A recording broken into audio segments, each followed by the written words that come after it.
Hi, and welcome back to my channel. My name is Leonie. Are you a beginner who is thinking of investing in commercial real estate but don't know where to begin?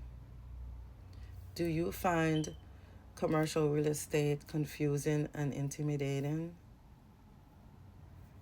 It's pretty normal. It's pretty normal to feel this way. If you are a beginner, these are three lanes that I would recommend. Lane one, learn the basics. Lane two, networking. Build a network of people who can help you fund your future deals. And lane three, learn all you need to know about passive investing.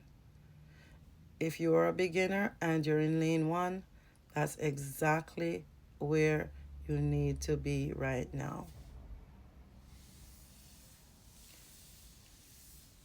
I'm still new on my journey, but follow me and subscribe for more.